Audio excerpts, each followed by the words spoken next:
ont été tellement dans le sens du film qu'on a pu construire un court-métrage vraiment ambitieux. Les gens qui faisaient le travelling faisaient aussi du script. Moi j'étais opérateur sur la caméra et je réalisais en même temps. À la lumière, les gens réfléchissaient tous ensemble qu'on allait pouvoir donner un côté fantastique au film. Et même pour le maquillage, on a essayé de donner quelque chose d'un peu fantastique, comme ces effets de blessure qui étaient un peu spécifiques, ou les tatouages qui caractérisaient vraiment les personnages, comme dans un manga ou un film de science-fiction.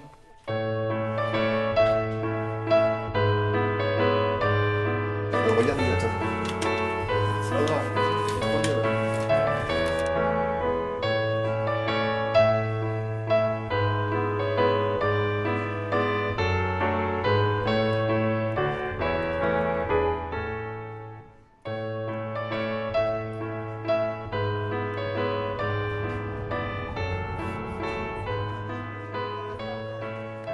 Avec une équipe qui était tellement motivée, qui s'est tellement arrachée et préparée dans son métier, que la fin du tournage, on était vraiment content de l'avoir fait, et on s'est dit que ça allait s'augurer une bonne chose, comme bande démo, une fois qu'on aurait finalisé la post-production.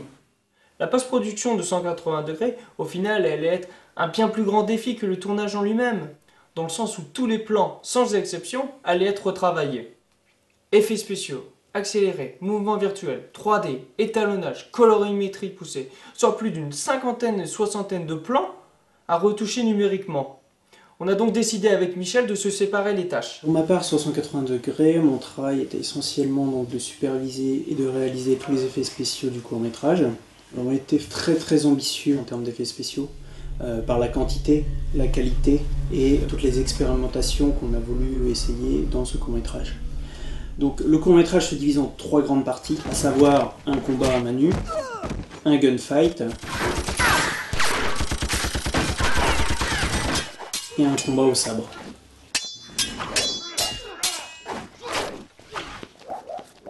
Donc pour le gunfight, on n'avait pas à disposition de balles à blanc. Tout a été recréé, toutes les flammes, tous les impacts ont été recréés en virtuel. Sur chaque plan, nous avons recréé les lumières et les ombres des différents coups de feu, mais également des impacts qui ont été intégrés par ordinateur, image par image. Sur la partie coup de poing, nous avons utilisé des transitions virtuelles en 3D pour relier les différentes scènes entre elles. Pour cela, on a utilisé plein de références. On a pris des photos sur le tournage pour nous servir de texture pour les murs, savoir comment ça se passait. On a même imaginé un mouvement sur le tournage pour voir comment réagissait la lumière, qu'on puisse la reproduire en virtuel. Nous avons pris aussi des références de lumière avec une boule blanche pour savoir où était placée la lumière, de quel côté était l'ombre, de quelle couleur, quelle intensité.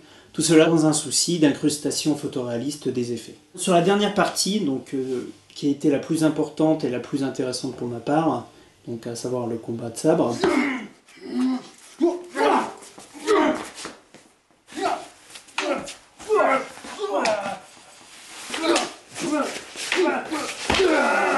Plan 18-1.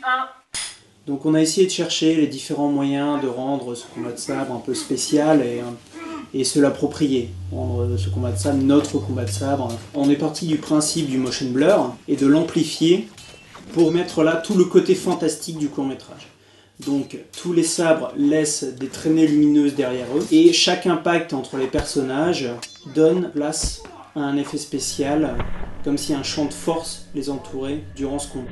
Pour les effets lumineux, nous avons analysé image par image en 3D le mouvement des sabres et nous avons recollé les effets lumineux image par image derrière.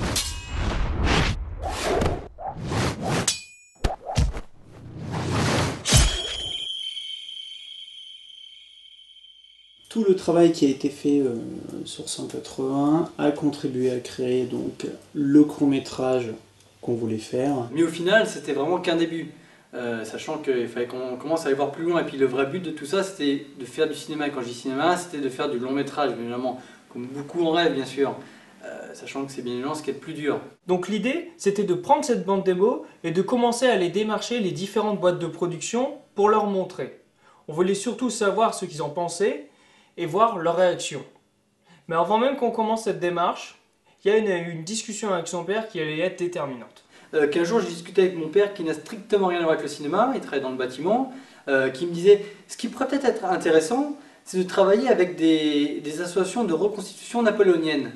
En fait, ce sont des associations qui sont passionnées de l'époque napoléonienne et qui reconstituent la vie et les combats des soldats napoléoniens de l'époque. Donc ils ont tout l'équipement, les chevaux, les accessoires, connaissent les décors, l'historique, tout cet ensemble qui font qu'ils avaient une énorme plus-value potentielle à ajouter à des gens d'image que nous étions. Je me rappelle assez bien de la première fois où Yann est venu me parler de 1805. J'étais en dernière année d'études et je crois qu'il m'a dit un truc du genre... Ben voilà, ok, maintenant on a fait 180 degrés, je pense que c'est bien. Maintenant si on veut passer l'étape de dessus, à moins d'attendre 10 ans, 20 ans pour essayer de faire un long métrage, eh bien ce que je vous propose c'est qu'on en fasse un dans 6 mois. Ma première réaction fut bien sûr de me dire qu'il était devenu complètement fou. Dans 6 mois, tourner un long métrage, cela me paraissait infaisable. Il a alors commencé à m'expliquer comment il voyait les choses par rapport à son père, par rapport aux associations napoléoniennes. Et petit à petit, il m'a convaincu et montré que c'était possible, même si la partie était loin d'être gagnée. Donc l'envie du long métrage est partie juste du fait de pourquoi pousser pas le bouchon plus loin tout de suite dès maintenant. Donc on s'est lancé dans l'aventure du long métrage.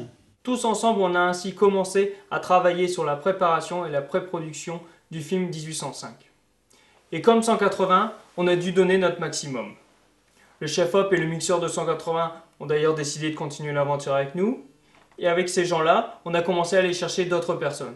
Des machinaux, des électros, de la régie et surtout des gens du son. Car les gens du son, en plus de devoir gérer le tournage, allaient devoir gérer toute la post-production sonore. Donc on a commencé à travailler avec eux sur un long métrage, sur le développement d'un long métrage. Donc ce qui voulait dire un bouleversement complet. C'est-à-dire que moi, j'allais sortir de l'école, mes techniciens avaient leur année de spécialisation, leur dernière année de spécialisation, et on allait entreprendre la production du début jusqu'à la fin d'un long métrage. Et pas n'importe quel long métrage, vu que c'était un long métrage en HD avec des effets spéciaux, une épopée napoléonienne reconstituée, donc quelque chose qui était très ambitieux. Voilà comment 1805, au tout début, a commencé. C'était parti pour être épique et une grande aventure humaine à part entière. Ce qui s'est retrouvé dans le film, c'est l'histoire d'un petit frère qui s'est engagé dans l'armée et son vieux frère qui avait vécu les guerres de révolution. Il avait déjà vécu les guerres derrière lui, il était las, il n'en pouvait plus. Il était avec sa fermière tranquille qu'il allait épouser parce qu'il l'aimait. Lui-même se réengage dans l'armée à l'aube de la reconstitution de l'Empire napoléonien, en espoir de retrouver son frère, dont il n'a plus de nouvelles depuis des années. À partir de là, on a commencé à extrapoler. C'est-à-dire qu'on s'est dit, bon, bah pour un film d'1h30, il faudrait qu'on puisse louer la caméra au minimum pendant 10-15 jours pour pouvoir tourner assez de rush. Il faudrait qu'on tourne avec des gens volontaires, bénévoles au maximum, qui puissent se greffer à l'équipe pour monter le film. Tenter un énorme film comme ça, avec très peu de moyens, avec quelques dizaines de milliers d'euros. Début juin 2004, tout était prêt et on allait entamer ce tournage qui s'annonçait des plus difficiles. Le premier jour de tournage a été en soi assez laborieux. On se retrouvait avec du gros matériel technique, avec un film historique où les détails devaient être parfaits. La mise en route était extrêmement lente, dans le sens où il y avait beaucoup de machinerie, beaucoup de matériel lumière. Et de l'autre côté, tous les décors, les comédiens à mettre en place en gardant la véracité historique. Je retrouverai Étienne, mais c'est repartir pour la guerre. Sacré Alexandre, il savait que des nouvelles de mon frère me décideraient à reprendre les armes. Et Marie, comment lui dire? Ouais, c'est bien. Et en fait, c'est par rapport à la question que tu me posais. Petit à petit, les gens se sont habitués, ont pris leur marque, ont commencé à bien comprendre leur matériel, à bien comprendre leurs fonctions, à travailler ensemble.